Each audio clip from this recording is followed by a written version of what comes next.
bonjour ou bonsoir, tout dépend à quelle heure vous écoutez ce podcast de l'Odigimédia. Notre internaute invité, Aziza Benkiran, partage son avis et ses réflexions dans un article qu'il a intitulé « Franco-foutaise médiatique, le coup du Biafra au Sahara marocain ?» Alors écoutons-le dans ce podcast. L'auteur démarre son article ainsi. On dit que l'histoire se répète. Là où la France a posé le pied en Afrique, sont apparus des conflits frontaliers, ethniques, religieux, voire extrémistes, et des crimes qui perdurent à nos jours. Est-ce un hasard ? Passons sur le passé esclavagiste. Passons sur les crimes des conquêtes coloniales, pour un coup d'éventail, ou une dette, l'utilisation d'armes chimiques sur le Rif, l'opération Écouvillon au Sahara marocain, l'assassinat de Mouammar Kadhafi, les nombreux coups d'État téléguidés en Afrique, les scandales Total Énergie et ancêtres. L'auteur poursuit son article ainsi. 3 exemples nous renseignent sur l'activisme médiatique français, qu'ils appellent le quatrième pouvoir. Cela s'appelait l'opération Turquoise, en 1994, au Rwanda. Selon le mandat de l'ONU, il fallait mettre fin aux massacres partout où cela sera possible, éventuellement en utilisant la force. Ce n'est qu'en 2021, que les médias français et leurs présidents reconnaissent enfin leur responsabilité dans le génocide de 800 000 Tutsis, lorsque l'ordre a été donné sous Mitterrand d'armer les génocidaires Hutus, malgré l'embargo sur les armes décrété par l'ONU. Où était la liberté de la presse et le journalisme d'investigation pendant 27 ans ? Le blanchiment des troupes françaises, à la fin de la Deuxième Guerre mondiale, et le massacre de Thiaroye. 69 ans de silence médiatique français, et de médias mensonges, avant que François Hollande ne déclare en 2014 vouloir réparer une injustice et saluer la mémoire d'hommes qui portaient l'uniforme français et sur lesquels les Français avaient retourné leurs fusils. Parce qu'ils avaient osé réclamer leurs émoluments.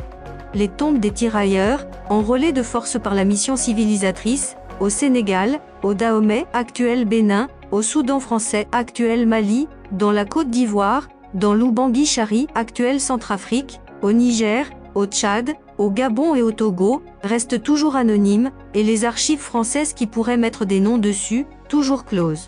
Silence média libre et indépendant. L'auteur mentionne ainsi que de cadavres au Biafra, qui rappellent le traitement médiatique actuel du Polisario.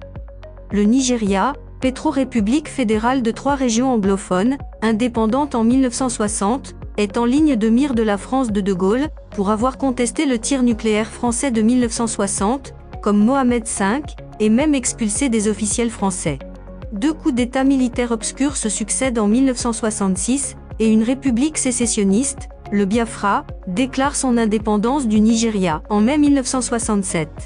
Des haines raciales et religieuses sont excitées par des médias mensonges français et internationaux, en grande partie responsables de la guerre civile et des exterminations ethnico-religieuses.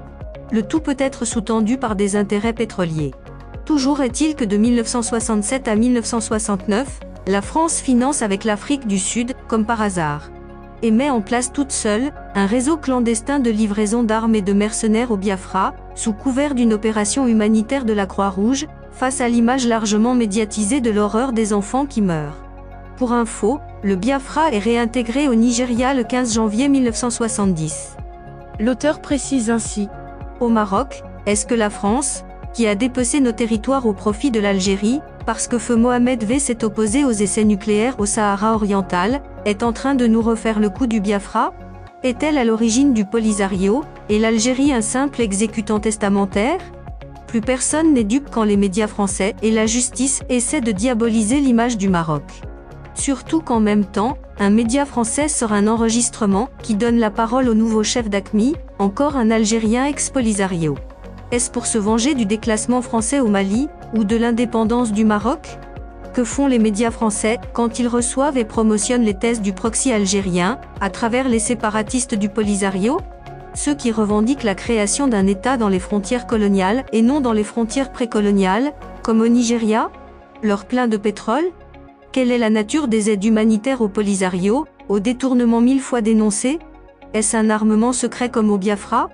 D'accord secret, en accord secret, 1962, 1968, 1975, 1978, 2012, 2022, quel est l'agenda français ? Pour quelle guerre ? L'auteur conclut ainsi. Dans un monde parallèle, Ce serait Everything Everywhere, au nom des droits fondamentaux de l'homme. Une belle foutaise. Rédigé par Aziza Benkiran et lu par l'intelligence artificielle de l'Odigimédia.